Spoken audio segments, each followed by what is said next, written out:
Welcome back to the 7th grade Mustache. On today's episode, we're speaking about the way people think with their mouths. So the idea behind that is that there's people who have diarrhea of the mouth that don't think about the consequences of what they're saying, or they don't read the room. And so they have a bad barometer or a bad gauge on how to read the room. Or worse, they say something stupid, now they got to act on it. And they got to stand on that dumbass thing they just said. Right. Part of that is related to a term called impulse control. Impulse control is most familiar to people standing in line, in the checkout line at the grocery store. Buying chewing gum. And there's all types of impulse buys all around you. Beef jerky, it can be chewing gum, it can be cookies, these goofy magazines about the gossip and the cryptids and all that shit. Those are impulse buys that you make. And they're put there because they know that people will instinctively just buy these things without giving it a second thought. But the same applies to linguistics and how there's people out there, although they may be sociopathic, they speak without thinking. Okay, for example, Duct Tape and I were having a conversation recently, and he was telling me about how he noticed this mostly in women, and how women either know what it's going to be, what the outcome is going to be, and they say it anyway, or they don't care about the outcome. And they just say something that even though no matter how inappropriate, they were more worried about either winning the argument or making a point. Here's the deal. I tell people, don't make a point, make your argument. And when I say argument, I don't mean a disagreement. I mean in the legal sense, as in, make your argument. Like, don't make a point. You're trying to build a case. You're trying to okay, this is why this works. Not everybody does that. They're more worried about, okay, I'm right. And just because I say it is right, there's no forethought. There's no past practice or nothing like that involved. I'm just right because I said it. Okay. A perfect example of this is when you're having an argument with your significant other and you're going back and forth. It may begin as a simple discussion, but either escalates. That person, they don't want to take the L for being wrong, and so their ego drives them into a corner that they can't get out of. And so you find yourself in these situations with people that will say these damning, hurting things, and the messed up part about it is there's many of them that don't own up to what they say, or they're so proud of themselves, or they're so full of themselves, they don't recognize they're wrong. And so a perfect example is how there's certain people that will just say things, really messed up things, and don't own up to the fact that it was hurtful and mostly wrong. There's rules to engagement. Like when you're in a relationship, there's certain places you shouldn't go. But sometimes that you don't want to take the L, or the other person's right so many times where you're pissed at them being right. Not about the argument itself, not about the subject matter, but the fact that this person is always right pisses you off. Or the person thinks they're always right. And that right there is a trigger. And next thing you know, well, it's more important to have the last word than to have the correct word. And you'll say some shit like, well, your mom did this, or this happened. It's more about hurting the other person or stunning them into silence or stunning them into submission than actually validating your argument or coming to some kind of agreement. Whether it's a compromise or you recognize that somebody really, they were hurt, or it's not about that. It's about I gotta have the last word. Just because a person is older than you does not make them wiser than you. And I've encountered a lot of old dummies in my time. The problem is that you may find yourself in an employment situation or some way that you're obligated to report to this person, and you can see this person's blunders, but they will not recognize their own flaws. Okay, how about this? Have you ever noticed somebody who they may have been intelligent, or they may normally be intelligent, but what they do is while they're thinking, they just talk. They're actually trying to solve the problem with their mouth. And they're like, hey, man, no, in 45, this happened. And they just keep talking and talking and talking. And I'm like, you're not saying anything. What you're actually doing, you're trying to think through the problem. There you go. That's exactly right. Thinking instead of just through the pausing, problem, but with your mouth. With your mouth. Instead of you pausing like, oh, hold on, or let me sit down, or let me get back to you. They don't want to look dumb in front of their subordinates. A lot of times it's just, like you said, it's the ego thing. And so instead, I had a boss like that that what she would do, she was so focused on what she was going to say in response that she wouldn't listen to your question. And then she would blurt something out like, no, that's not what we're discussing. We're discussing this. That's because she is so focused on what she wants to say and not even gathering the proper She's not information. having a discussion with you. She is No, simply waiting nope. for her turn to talk. Yes, and that's what we're talking about. Okay, the deal is, I get it. These are your subordinates, or this is you finally get a chance to talk, and then you get diarrhea in the mouth, and you try to squeeze 9 different subjects in there. And then what happens is your message becomes muddled. And when you try to explain it to somebody, then you look like a jerk. You're always correcting me. I'm like, no, I'm letting you know that there was 2 points you were trying to make, but since you finally got my attention, you try to shove our buffet, a cornucopia, a smorgasbord of information, where for this conversation, these 2 or 3 things were relevant.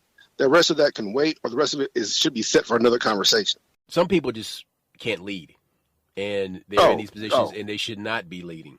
And so what winds up happening is a shit show of compensations. And so this person has made it to this station in life, and yet they're in control of people, their subordinates, their team members. But yet this person did not work on or polish the other life skills necessary to conduct themselves as a successful business person. They lack interpersonal skills. They don't know how to engage with people. They don't know how to actively listen. How do they say, like, you start with a question, or you give compliments also. You all these different things you learn in these different interpersonal classes. A lot of these people don't have. And sometimes they could be brilliant in something else, but because that title, sometimes that responsibility comes with it, where you have to lead people. Here's the most important thing. People who are not good communicators think everything's an argument. Have you ever noticed that? Somebody who can't communicate well, yes, they think everything's an argument. Okay. So I'm sorry. Go ahead. I didn't mean to stop you, bro. That person is reactive and reflexive. They're not proactive. They respond to their environment. Yeah, they're not in the moment. They're constantly responding, and they're constantly being insulted. Okay, it's one thing when you insult somebody. It's another thing when they feel insulted, and they're.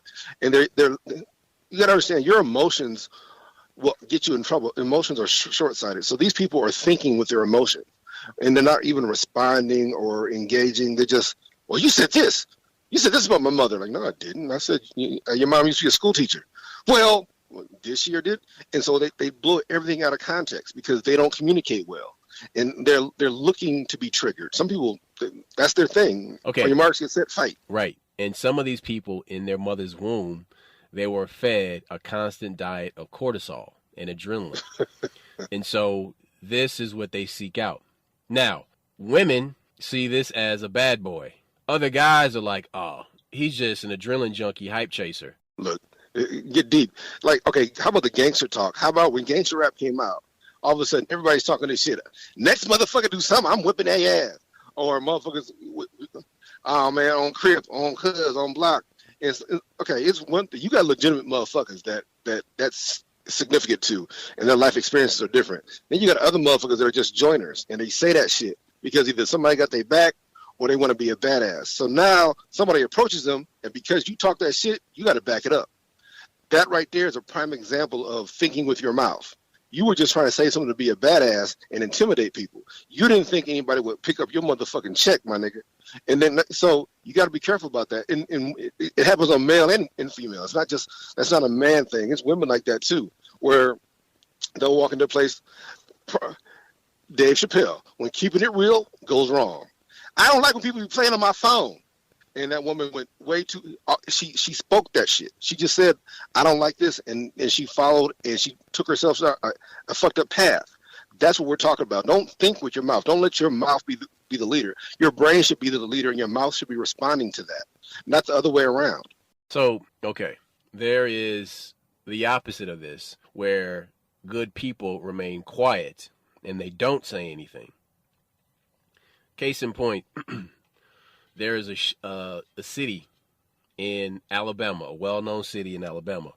One of the listeners of this show recently told me that in this town, it's a large black population, there are these rashes of crimes that are being committed by little boys in the 8th grade, 9th grade, 10th grade, and these boys somehow get a hold of these guns and they Mm. go and they kill people. And I would ask, like, okay, so what are the police doing about it? And then I was told that there's only about 30 cops to deal with the situation. So I'm like, all right, this problem comes from the fact that there's two types of people in this situation. The little boys that are thinking with their mouths, trying to be hard, acting impulsively, and then there is the lack of a man around. Now listen, I'm going to say this. Women can raise boys, okay? I understand that. But every woman ain't like that. Every woman is not your mom, Duct Tape. And there's a lot of women in this generation that are morally exhausted, okay? And Mm-hmm. so what is needed in this situation are men to step up. They don't even have to be like around, like related. They just got to step up and like, hey, you are going to stop with that shit, or else you're going to get a bullet in your head.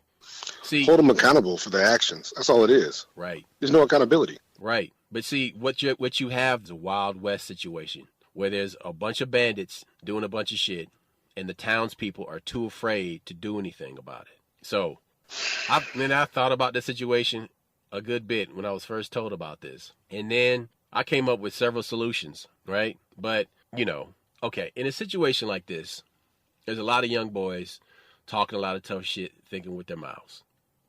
Okay? Threatening people, killing people. One of the little boys hid under a car of the person that he was going to kill. And when that person showed up, he jumped out and shot him. And where are they getting these ideas from? That's a big part of it. Movies. Oh, no, hold it. Of course, I get that. But that's also another thing that when me and you were kids, we weren't allowed to watch everything. The only thing I wasn't allowed to watch was the Playboy Channel. Aside from that, it was wide open because, okay. No. Hold it. There's one thing about violence. There's one thing about sex. But it's another thing with just concepts and ideas. That's what I was referring to. There's certain concepts and ideas. If my parents walked in on me watching some devil worshiper shit, they'd be like, no. Turn that bullshit off. Yeah, that's my point. They would take the VHS tape out of the VCR and burn that shit in the front yard. Because that concept, that idea, those ideas, that shit don't fly in our household. Like, okay, you remember when Killers came out? That was a big catalyst for gang. Yes. It was just supposed to be a movie, but when that movie came out, like 87, I guess somewhere around there, 90, people just started picking sides. I'm a Crip, I'm a Blood. But the thing was, when that came out, my mom beat my ass. Like, hey, nah, you ain't. I'm like, what do you mean, Ma? My mother had been dealing with gangs in Chicago. You know what I'm saying? Vice Lords and folks in GDs. No, well, that's what they are now. Vice Lords and disciples. And she's like, nah, man, you lost too many cousins to that shit when you were, a long time ago. So I was like, okay, I lost interest in it. But not everybody had that. A lot of other people were, the drugs brought so much money with that shit that nobody held their kids accountable. They were happy that they had money in cars and shit. Okay, let's talk about bravado for a second. Bravado, many times, is acting impetuously and thinking with your mouth. Machismo. And you're in a situation where your respect is on the line, right? Your reputation is important. Right. Now, what you say determines the outcome. Now, if you about to get jumped, you can go straight Bruce Lee / Wolverine and just pummel all of them. But don't say anything that's going to cause unnecessary retribution. Because, okay, in this situation that we're in nowadays, and this started in like the late 80s and 90s with all this gang stuff, is that when you beat one dude's ass, normally he comes back because he couldn't deal with being broken down like that by somebody else. But it was his mouth that got into that situation. I'm talking about fights that start with somebody talking shit to you. Talking shit and insulting people is two different things. It's one thing when somebody's like, "Hey, you're a dickhead." And no. We grew up on the basketball court snapping on people. You know what I'm saying? Like, Jones and people. And when we would do that, dude, we were basically stand-up comics.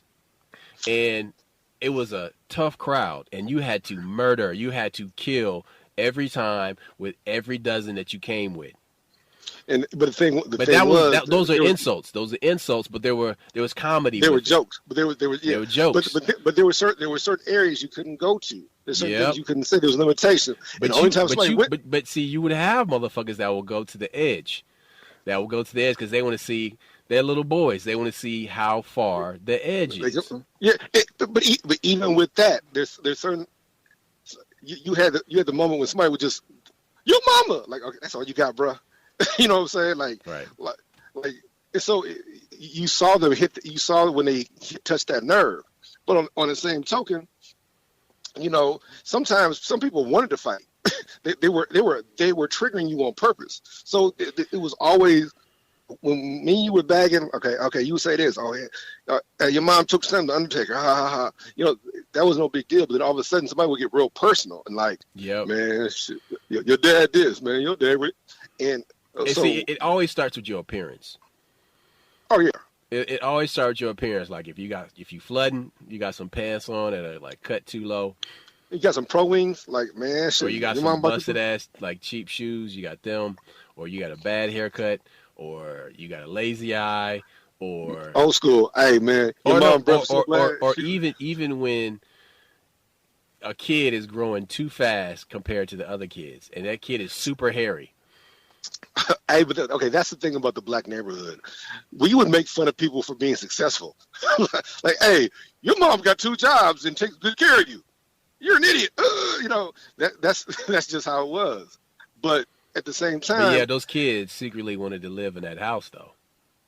Oh, of course. But this is the point where don't at some point somebody starts threatening and saying shit. Man, I'm gonna fuck you up, cuz I'm gonna fuck you up right there. That's what we're talking about. That's it right there. That's where it turns. And so now you're thinking with your mouth, like, you know what? Hey, you're right. It wasn't that big a deal. Let me get the fuck out of here. Or it's like, dude, you ain't say nothing but a word. It's escalating. Hey man, shit.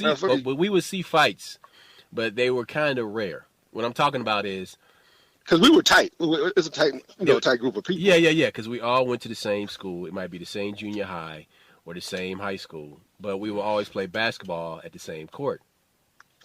And unless somebody came from the outside, somebody brought a cousin, or some motherfucker that sweat way too much, or got like a body odor smell that's just like, we gonna come at you. We gonna say something. Yeah. But you know what I'm saying? Like, there's still like, look, people would make fun of the way you play basketball. You know what I'm saying? Like your style, your dribbling style, or something like that. Or it's like, you know, like, dude, why are you doing it like that? You know, it's just. It was all like banter until somebody was having a shitty day. Everything was available. Nothing was off limits until that day. Look, I was talking about with my daughters, and I was explaining to her. She was embarrassed about something, and she told her mom, "Don't tell, don't tell duct tape. I don't want them to know." And so I was like, "So I see, your mom said you needed help with this." I don't have to tell you. She didn't. She just said you needed help. You just told me. But the thing is, like, if I make fun of you, but I'm still going to show you the right way of doing stuff and teach you how to do it. Like, but best believe I'm going to make fun of you. And she's like, why? I said, easy. I don't want you killing yourself. I don't want you committing suicide. If you make it out my house, you run the gauntlet of all this shit. Whether it's insults, up, down. Dude, but that's what I feel about our upbringing. Because we were hazed. It was hazing. It never stopped. You know what I'm saying? And like, what I mean is, like, we weren't picked on, but what it was is just like growing up in the hood. That's just something you get used to. Is like people bagging on you. You know what I'm saying? Unless you got that fire mouth to come back and be like, hold up, bro. I know you ain't talking to me with them. You know what I'm saying? With that you know what I mean? And that's why I was joking. But the whole Biz Markie thing. I remember when he said your mom's breath is so bad she can blow bubbles with annihilators. And I visualized that shit, dude. You know what I'm saying? Like, wow. Hey, I literally in college, I almost got in a fight. There was a chick. I told you the story. She's from Omaha. There's a bunch of people from Omaha, and it was these 3 dudes from Oklahoma. And they were all real muscular. 2 of them were real muscular, but the one had dreads. And he was bagging on her because she had like pro wings or pro kids on. And he was bagging on her, and she just snapped. She said, "That's why your head looked like a plate of burnt Cheetos." And I'm like, it got me because you know me how my mind works, and I'm like, So he comes at me because I go, yeah, man, if you put some Cheetos in the microwave too long for like 10 minutes, it would look like your hair. Why are you And microwaving Cheetos? That's my question. but Who I is had the to dumb figure out, motherfucker that's doing that? yeah, but how they get burned, though. When she said, your hair like a plate of burnt Cheetos, well, how they get burned? That's how my mind works. So he coming at me rough. I'm like, wait. She's the one who said it, though. I mean, she got you. You just coming at me because you don't want to hit her. Roasted.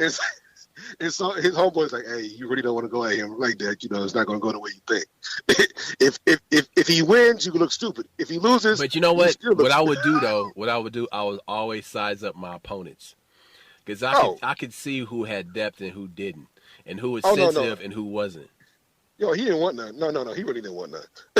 It wouldn't have been good for him. But it still was a fact that, like I said, like literally when she said your head looked like a plate of burnt Cheetos, in my mind, I mean, it was so vivid. It was so clear in my mind. Like, man, if you put some Cheetos in a microwave. Check this out. There was a funeral that I went to in Omaha. And there was this kid from my block that was younger than me that was there. And he came up to me one time, and he was like, you know, man, there was some time ago you said something to me, blah, blah, blah. And I'm like, okay. I said what I said. That was a long time ago. You still angry about that? He's like, yeah, I am. I said, well, I'm going to tell you, man. I said, it ain't going to go the way you think it is. It ain't worth your time. Now, what's crazy, I think either one of my nephews or my younger brother was there, and he's like, and he told him, he was like, don't do it. Don't fucking do it. Like, because this kid was drunk. It was like somebody that we know had died. And this kid was drunk. And I'm like, listen, man, you all in your feelings right now. And a funeral wake is not the place for that. No, it's not the dumb. Now, if we get back to the block and you still got them feelings, you know where I live. Come knock on my door. Yeah, exercise them demons. Roll your sleeves up and pack a lunch and bring some Gatorade and a towel because you're going to get worked. Look, the thing is that sometimes, like I said, these people nowadays. Okay. But see, I want to point to something in that. The reason why I said what I said in that situation is because we're talking about speaking with your mouth. We're also talking about awareness, situational awareness, and people being cognizant and like learning how to read the room. If I would have beat this kid's ass at the wake, I would have brought shame on my family. Okay? Because these are young people acting out instead of having respect for the dead. But it's called emotional intelligence. I get it. You are in pain right now, emotional pain, and you want some relief. But this is not going to give you relief. This is not even going to give you a peace for a second. It's going to actually cause more problems, and that's what you got to look at. Now, second, like you said, if you still feel that way in a day or two, come see me. Yeah, I'll be here. Come on. You know where I'm at. It's not a problem. Same crib, same house. I'll be here. Come on. But see, and that's another thing. Like I said, the thing is this: that honestly, I think about what I say so much. I try not to say fucked up shit. But if I say that, I'm going to whip your ass. Best believe. Yeah. But see, I've gotten pretty good at my filter, right? Because, okay, when I go to dinners with people, it can be social or it can be like something from work. I'm quick draw, right? I'm just slinging them. You know what I mean? Yeah, I'm throwing jokes here. Pow, pow, pow, yes. pow, pow. Yes. And they catching them. Yeah. But the thing is that it's meant for laughs. So but I have the same silver tongue when it comes to combat too. You must understand that. Right. My sense of humor is awesome, but it can also be used as a weapon. My sense of humor is something I use to diffuse situations. My sense of humor is something I use to further my career. But my sense of humor is also something I use when somebody gets out of line. Like, look, you said this, I'm gonna say this. Okay, but here's the thing though. Like, situational awareness allows you to use 0.3 seconds to read the situation and see if that person is completely committed to combat. And sometimes I escalate the shit on purpose. This dude was mad at me because he said, you was fucking my baby mama. I'm like, what are you talking about? I mean, who? And he tells me the woman was like, oh, damn, I was sleeping with her. And then he said something real smart. I said, well, That's the reason your daughter stutters.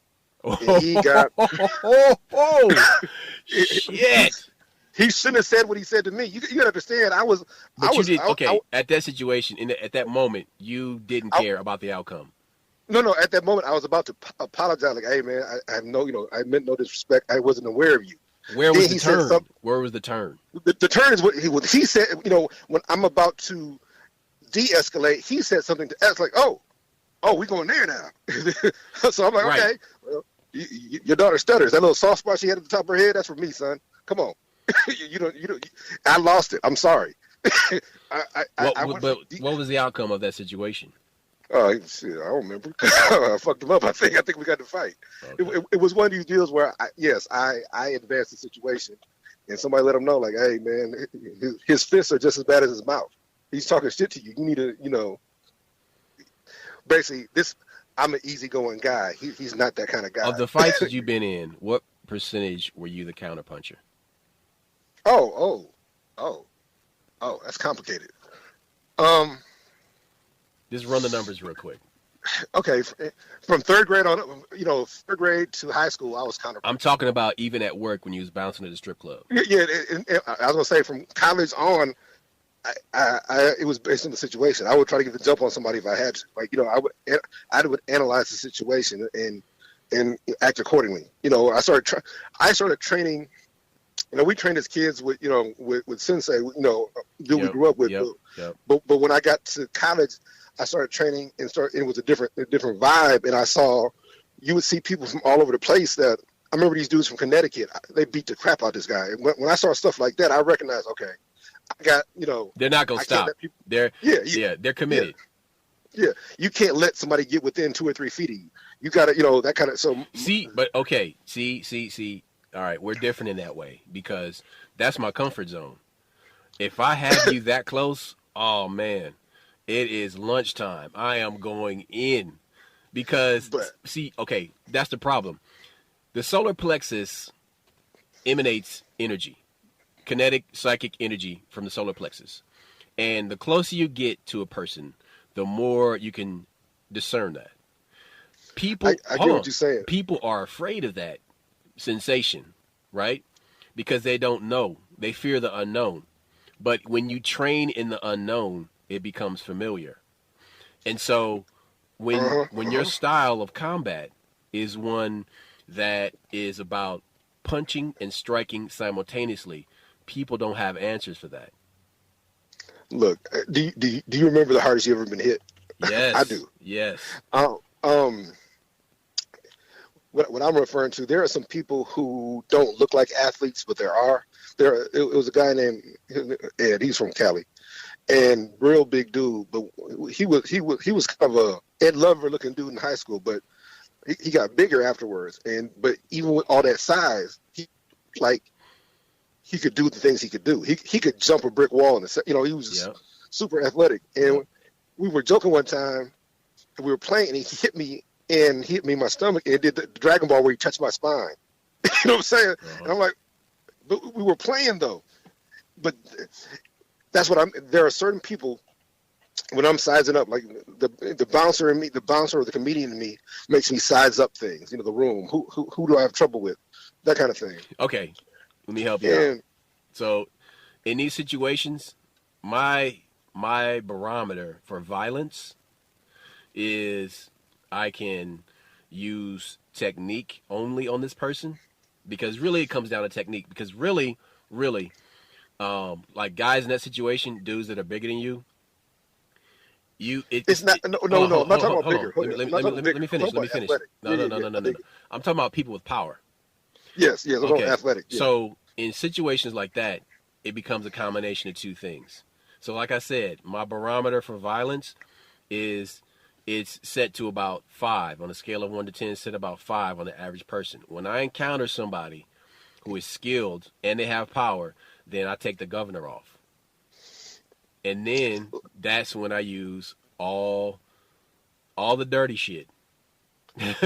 I'm not gonna listen. Hold on. I'm not gonna use the dirty stuff on the average Joe. But if you are bad enough to step to me and you are trained, the governor's off, man, and I'm gonna do you dirty. My issue, like literally, I look at people, size them up how they walk, size them up. Okay, that guy has a bad shoulder, that has this, or I look at people. It's such a fucked up way to look at the world. I'm sorry, but you look at them like that. Also, you literally look at what 3 moves do I need for that person? What 3 moves do I need for this person? That kind of thing. I don't even. The thing is, like, I'm not even. Okay, I go back to the Tao of Jeet Kune Do, and I'm not concerned about moves. I let the dance dictate the moves. Right? Yeah, I get that. Oh no, that's beautiful. But also I believe because the thing is, like, man, I got all kind of stuff on my tool belt. Hey, look, I'm. I always use combos. You never hit somebody once. You always hit them 2 or 3 times. Right. Example. It's funny because this guy was a DJ. He was a bouncer. So we're working at the club, and he comes to me. He goes, duct tape. Hey, it's after a certain time. You can't have drinks over here. This guy, he has a drink, but plus he doesn't have his ID. I said, okay, well put him out there. He was like, I can't. I'm like, why not? Well, he's that guy over there. I'm like, okay, show me, and I'll take care of it. So I get over there, and dude starts. He right off the bat, he says, do you know what? Some kind of way I said, hey man, I'm sorry, you don't have your ID. You got to go, sir. Plus I got to take your drink from you. So that's what triggered him. He goes something, and he jumps up. And he flexes. Dude is about 6'3". He flexes, immediately flexes, and says, "Do you know who I am? Do you know who I am?" I said, "Oh yeah, I do." He said, "Who?" You're the unconscious white man. Armbar, armbar, elbow, chokehold, drug him out. Drug him out. Did he attack you first? Oh no, I didn't let him. You just I'm okay. not stupid. So you took the governor off. Yeah, no, because he was that much larger than me. Did he have power? I didn't matter. Yeah. Once you recognize, okay, I got to be the aggressor. If I even let him step, he can build chi from his step. I don't let that happen. And so you basically place your leg between his legs, go for the elbow, armbar elbow. Then as he's falling down, you put him in a choke, you drag him out. And I'm dragging him out. And yeah, I could have choked him out. I didn't, but that's what I'm saying. As soon as I got over there, this is what you're talking about. I didn't get a chance to size this guy up because I wasn't aware of him. I'm just going over it, and I'm like, okay, show me who he is. No, once he stood up, that's when it was over. That's when everything, the RoboCop analyzing happened. But yeah, he was trying to intimidate me with the stand up, but I'm like, nope, you're not going to get that chance. And so that's what I mean. I'm literally, and you do that. What I was talking about, I'm not scared of anybody, but there are people who are natural athletes that have technique, size, and speed, and you'd be surprised, like, God, that dude's fast for a big dude. Or yes. that kind of, and that's what I'm referring to. I'm like, I'm sizing him up. I'm like, okay, I got to go for his knee. I got to injure this guy because this is not, right. There you go. And so, look, I remember one time a guy did something to me like that at the club. He was partying. They were working. I remember they gave me a whole spiel. We work at Warner Industries, this, that, and other. And so I'm like, hey, look, you got to go to the other side. This side closes at 1 o'clock. You got to go to the other side where you can drink freely. And the guy said something, and he some kind of joke, and I laughed. And he was trying to be funny, and then he shoves me. And I'm like, I look over, and his homeboy, oh, man, let up. And I'm like, so let me get this straight. I get it. You're a big guy. But you said you work for Warner Industries. You said you make over 100,000. You said this, and this. I said, I work at Union Pacific. I know you're lying because I know people that work there. You don't make that much. So if you're lying about how much you make, you're lying about your ability to fight. And so he got scared, and I'm like, so I called my boss. I said, hey, Rhett. He said, hey, what's up, Tate? I said, I quit. He comes from behind the bar. He's running over. What's wrong? I said, I'm going to beat the shit out of this guy. I don't want you responsible. So that dude got scared as fuck. And I'm like, yeah, I'm trying to tell you, I'm about to beat the fuck out of you. I don't want the club owner to be responsible for what I'm going to do to you. So I quit. But that's what I mean. I can talk as much shit as I can fight. I can back my shit up. On the same token, nowadays people talk shit and then they got to back it up. Like, no, I'm not talking shit to impress or intimidate or scare. I'm talking shit because you've already triggered me. So I don't go in that order. My mind, it goes first, not my mouth. Theyese people right here, they're like that dude right there. He was going with his mouth first. Then there's a situation where it's imminent danger and people are being harmed. Oh, And no. I was talking. I'm like, I explained to him. I said, every measure of a man, I'm more than you. I've had more women. I got a bigger dick, and I make more money. There's no way you're more the man that I am. That's what I'm saying. I understand you're taller, but trust me, we can have a pissing contest right now. That's what I'm saying. I don't lead with. I wasn't leading with my mouth. I was talking from reality, because he was the one lying, and I was about to make him back his lies up. All right, go ahead. What were you saying? no, well, it's funny because like your take is a little bit different, whereas I will consume you with spirit energy. Yeah, it's a whirlwind. You'll suck them in. I know what you're saying. Yes. You suck them in, and then you manipulate them. Okay. Like, You ever see catch wrestling? You ever watch the way what's the name wrestles? Josh Barnett. yeah, oh yeah, of course. Yeah. Listen, when he's wrestling somebody, his hands are all over that person. They're not in one place. Oh no. He's they're clay. He's feeling weaknesses and gives and takes, and he guy's a monster. Right. But we're getting pretty far afield though. Let's bring it on back to emotional intelligence. We just love talking about fighting, man. Let's come back to emotional intelligence and thinking with your mouth. So, a sociopath is a person that either consciously manipulates a person or just simply does not care about the outcomes of their actions or their words.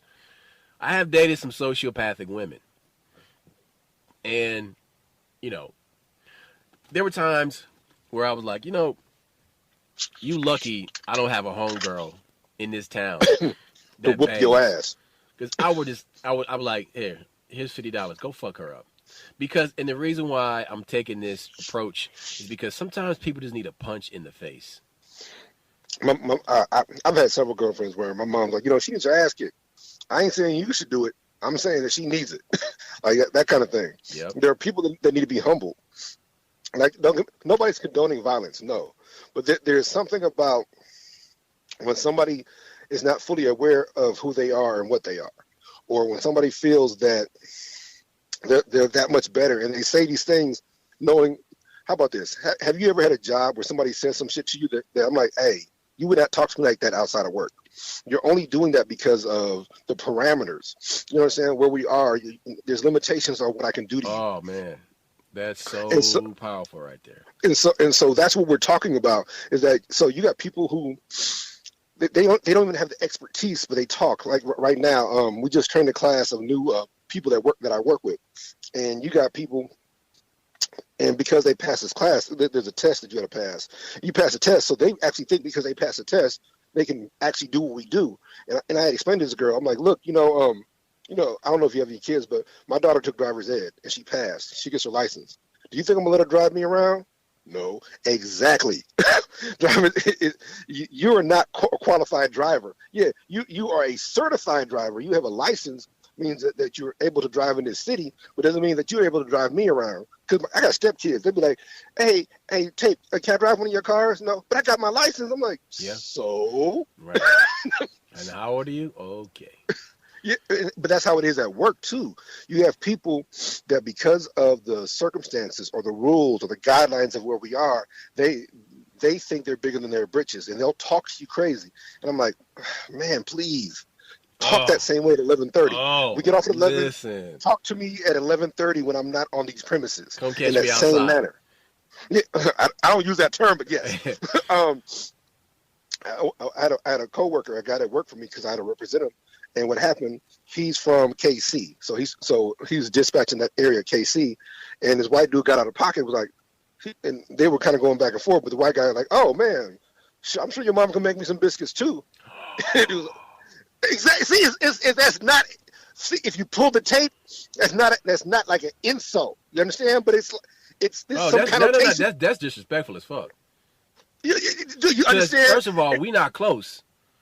And then, dude, like the fact you think you can say that shit, I'm like, oh, okay. So my boy, hold on, wait. We're gonna walk away from these cameras. We're gonna go right over here. No. Oh, no, Roscoe. It's on the phone though. You gotta understand. It's on the phone. Yeah. He's dispatching the area. He just happens to be in Omaha. What did this guy say? I just told you. What is his response? Oh no. He's like, oh. motherfucker, I could be there. I could be there at 4:30. You know, he's like, I could leave work now and drive. I'll be there in 2.5 hours, and you could meet me at my house or your mama's house or wherever you want to meet at. My mom. So What did the guy say? What did the white dude say? I don't remember because by then I was being called over. I'm like, but do you understand that white guy? What he said was, your mama can make me some biscuits. That's not like illegal, but it's some racial overtones. It's some bullshit. Of course it is. Was. Yeah, that's him being prejudiced. I mean, don't dress it up. Don't dress it up. No, that's not what I was saying. I'm saying, but it was nuanced enough to where if we had pulled that tape, you know what I'm saying, and played that for another white person, well, I like biscuits too. I'm gonna kill you too, motherfucker. Do you understand? And so. Then my boy snapped, and he started thinking with his mouth and his emotion, and he's like, "Hey, I can be there shortly. Just wait. Don't go to sleep. I'll be there." All right, but on this show, we like to present the problem, and then we like to give you solutions. So when you're dealing with these people who have diarrhea of the mouth, the only way to really set them straight without beating the brakes off of that person is by throwing gasoline on a fire. But you are controlling the gasoline, meaning you don't really have it's not a gas can, you have a flamethrower. And you let that person, the way I deal with this situation, I'm like, oh, this is how you like to play? Got it. Cool. Yeah, I see the rules. I'm going to own you because I have rules of engagement. I got lyrics. So, okay, cool, man. Cool. Round 1, fight. Because, and in that situation, you take them down. You assassinate their character. You assassinate their intelligence. You break them down. So many times, they don't expect you to be the more intelligent person. No. So actually, you actually provoke them. But sometimes you just being African American, or sometimes you just being a woman in this situation. Sometimes you just being a minority in this situation is enough to trigger them. But then they want to try to trigger you, and when they realize they can't, or they don't even realize it, I'll escalate it to the like, oh, you didn't. So you thought that I couldn't, come back to you intelligently. That's the kind of thing I'm talking about. But on the same token, there's various reasons for this. Some people are just bad people; they're jerks. Some people are scared, and like I said, they're at work and they're trying to figure out the answer, and they just keep talking instead of pausing, kind of collecting their thoughts. They probably could answer that question more effectively, or even like, hey, give me 20 minutes, I'll go look it up. But instead, well, and the Jupiter circumference of the pygmy, stop. You're not saying, the more words you use, does not mean the more things you say. It doesn't mean you communicate more effectively. Just because you use a bunch of words, just because you use large words, does not mean you're saying anything. You're just biding time. And that's what we're trying to get away from. And so when we talk solutions, we're talking about, look, calm down. Or sometimes you might have to help the person. Like, hey, hey, chill. Let's go over here and sit down. Let's work this out together. That kind of thing. Don't leave them hanging, because that's probably how they got there. They're scared. But listen, real quick, I'm going to tell you what also works is a spinning reverse elbow on the ground while you're on top. That's all I'm saying. Look, I'll be the first to tell you, I like elbows. I'm an elbowing motherfucker. Elbows are so dirty because nobody ever sees them coming. All right, okay, but I'm taking it back to the vibe. That's because they're looking at your fist. Look, hey, that time that dude bit me in my ear. That's how he got me, because I literally planted my foot and I'm looking at both his hands. I'm like, okay, I can't tell if he's left-handed or right-handed. Well, I'm looking to see which foot he leads with, so I know what to do, so I can parry. That dude bit me. he lunged at me and bit me dead in my ear. Right. I'm like, that's not what I expected. so that's what like you said. I do erase a lot nowadays, because I was in college. I don't. What's the word I'm looking for? I don't have expectations. I just deal with what's coming at me, because when you. Okay, if he's left-handed, he does this. He steps with his right foot and powerful. Yeah, hey, all that. Let me clean up all this violence real quick, okay? This violence that we've been discussing is really a metaphor for how you can verbally spar with people. And I have verbally sparred with powerful people who look down upon me. And in these situations, there is a limit before you can push that person so far until they feel like they can't come back, and then they want to use their privilege. So in these scenarios, oh, Yeah, that's when they see they play the race card too. People love to say, look, it's not just white people. There's other kind of privileges out there, but excuse me, that as a black person, you're always accused of playing the race card. White people play the race card too. yeah, but see that's the reflex. Okay, Yeah. that is responsive. No, I mean I insult them. I go back to the basketball court and I start insulting them physically, talking about their teeth or like how they knock me. I talk about all that stuff. But For sure. yeah, oh no. Like I clown them. Like I clown them like I'm, like a heckler. You know what I mean? Like I just go in on them. But that's the thing though. It's like these violent acts that we've been speaking of, using dirty elbows. You can do the same thing with words. Listen, there are women. We're talking about women who know that they're not physically superior to a man, but they know where the pressure point is. They know what to say. They know what to say. They know when to say it. And so, short of them being choked, they will use those words in a situation where they feel like they're being disrespected and that there is no recourse. So in those situations, man, I've had some women throw some hand grenades at me verbally. Oh yeah? Yeah. Boom. And then, but I know what it is. I know how to read it. So I just stay calm and I just dial up the insults, but then I would not just the insults, but the insults include the way that they're thinking and the level that they want to stay at. And if you analyze them in that moment, you're going to have a problem. But I can't help myself. Like I'm actually pitying you because this is part of the childhood trauma that you haven't resolved yet. Oh my God! Now see, I shouldn't have said that. That's when you put the flamethrower on that ass, because that is all you gotta do is look at the eyes then, because then the eyes tell you the eyes will show you when you hit the pressure point. Because like when you use things about their childhood, Yep, and their upbringing. I'm like, oh, okay. For sure. Got daddy issues. Oh man, I might as well throw hot grits on them. Leave Al Green alone. Look, man. Look. Go ahead. No, I said, look. The biggest thing is that your mouth should not be what dictates your actions. Your brain should dictate your physical, and your spiritual should come through your brain. Excuse me. Your spirit is separate, but your spiritual should be in charge, not your reflex not your mouth. Your mouth shouldn't be what remember that shit. Don't let your mouth write a check. Your ass can't ass can't cash. That's the shit That's the perfect thing to thumbnail this conversation. Don't let your mouth write a check. Your ass can't cash. Bingo. And that's what we grew up with. That's how we grew up with our parents. Your parents are telling you you're talking too much. You're letting your mouth dictate what you're going to do. No.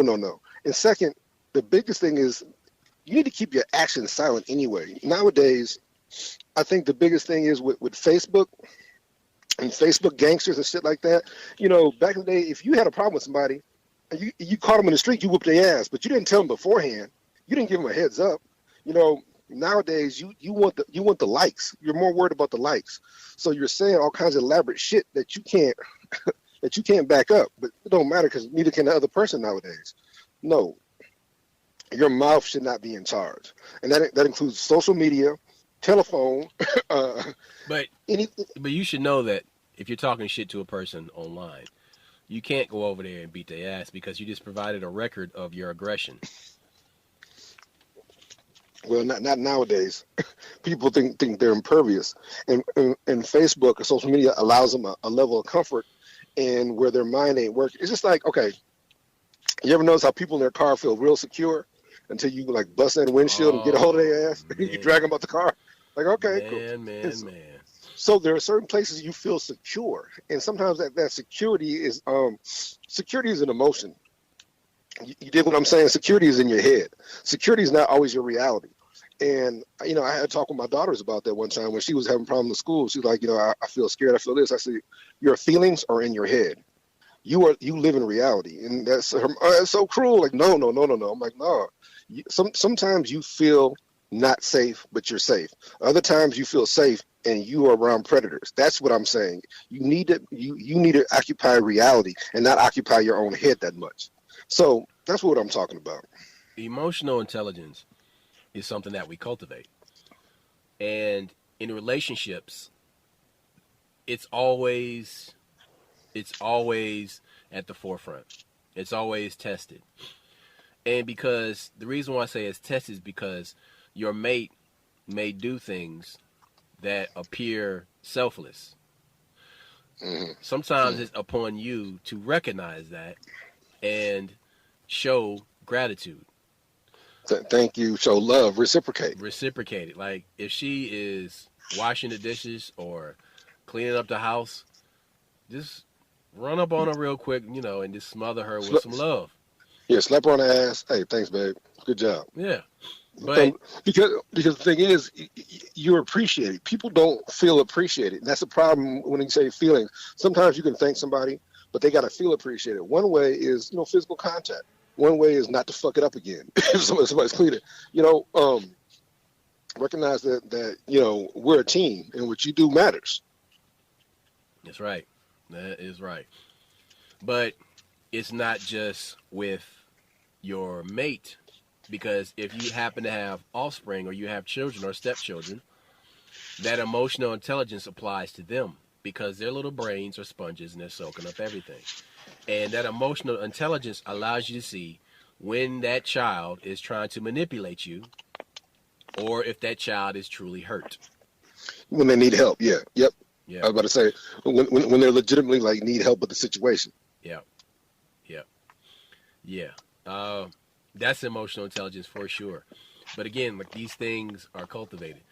If you think about how much of your life you are applying this, it would be staggering. It's every day. The only thing is that the older you get, the more used to it you become. Mm. Right? Yeah. Hopefully you grow into things and you experience it. Yeah, I dig it. That's good. But it should get better with age. Yeah. But the thing is that sometimes you having a bad day and you're not trying to hear that kid whining about something, or you may not want to hear what your mate has to say, and it's like, hey, babe, not right now. This is not the time. Listen, if you come to me and you talk to me about this right now, you're not going to get the result you want, okay? Just leave me alone for about an hour, all right? I need to go and meditate. I got to go and decompress, all right? Please just come back. But see, that's you recognizing that you've grown and that you've been in these situations before where it did fly off the handle and you were just having a knee-jerk reaction. You're being reflexive and reactive to the situation without being proactive and slowing down and thinking before you speak. Let that be your mantra. Yeah. Think before you speak. On the flip side, sometimes people are asking for help. Myself, I've asked for help, and people are so used to me not asking for help, or me turning help down, that they don't know how to give it to me. And that's my fault. I've created that situation because I'm like, I don't need no damn help. But there's a time when hey, I'm really hurting right now. I'm really, this is testing me. And hopefully your mate is willing to recognize that and help you through it, guide you through it. If they can't, at least some apathy or some. I'm not big on sympathy. I'm not. I don't want no pity pussy. You understand? But I hold do. On, wait. You mean sympathy toward you or sympathy reciprocated to others? I mean, okay. I'm not the kind of dude that. Okay, I'm this way because so many niggas I know. They get that pity pussy like, man, I'm going through something. I got a bad relationship with my dad. That's why I beat on women, and that's why I got all these baby mamas and all. I'm not that. No. I'm a grown man. But what you just described is a person that's reflexive and reactive. Yes, they are manipulators. Yes, they create the minefield that their life is. But Roscoe, it takes two people to lie. You understand? It takes one to tell the lie, but the other one to believe it. Many of these women, whether they're gullible or they just like the guy because he's attractive, they fall for that bullshit. So I try not to be that person. But then when I'm legitimately asking for help, like I said, I want apathy. I want somebody like, okay, I know you're going through something. I've been through things too. I might not know what you're going through, but I've been through things too, and I'll sit down and talk with you. But I don't want the sympathy like, oh, poor baby, and start patting me on my back, and you got a boo boo, and you're a rapist. Oh, that's not a problem. No, I don't want that. That's not what I want. I want that. Dude, if you got those problems, then that's another topic we need to discuss there. But hey, no, hold it. You know as well as I do that you seen many women are, especially nowadays, are enablers. That they're so desperate to have a man around, they enable them in their bad behavior. Yeah. That's what I'm referring to. And I don't want somebody to do that to me. I was held accountable by my mother. So I don't look to lie to people to get that kind of shit. That's what I'm referring to. See, but accountability is a part of this discussion as well, because you say the wrong shit, I'm gonna give you some accountability when I kick that ass. That's what I'm playing. Yeah, but that's the person. But that's the person that is the sociopath, is saying all this stuff, throwing these daggers, and not caring about where they land, because that's accountability. Like, own up to your mistakes. They don't expect an outcome. The only outcome they can see is what they desire to happen, and that's for people to leave them alone or to be intimidated or to give them what they want. That's the only outcome they see. And that's when you occupy your own head. That's what you were talking about, because they're not occupying reality, because reality can whoop your ass real quick, whether it's a person, whether it's a job, whether it's the jail, or whether, whatever it is. So that's what happens when you have to occupy the real world, and that's what people don't do anymore. Let me ask you this question. Two different people, similar approach. Do you ever think about what you're going to say when you're going to have a discussion, say, with your stepchild or with somebody at work? So it depends. Yeah, like if I have advance notice, yeah. Yeah, but even when you're speaking to that child, you're going to think about some of the things that you need to talk about and the way that you need to approach it. And so you activate your emotional intelligence, and that informs the course of the dialogue.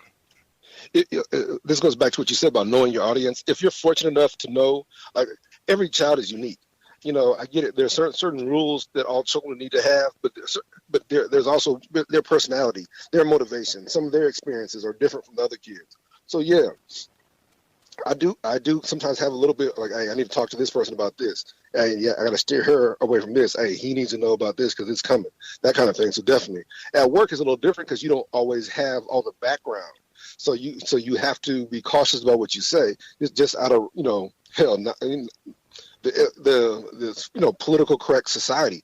But definitely, sometimes I don't like somebody, so I already know, like, hey, first chance I get, I'm saying this to him. I got a few in the bullets in the magazine already to go. You know what I'm saying? But yeah, definitely. You want to think about what you're saying and encourage them or help them. They're asking for help sometimes.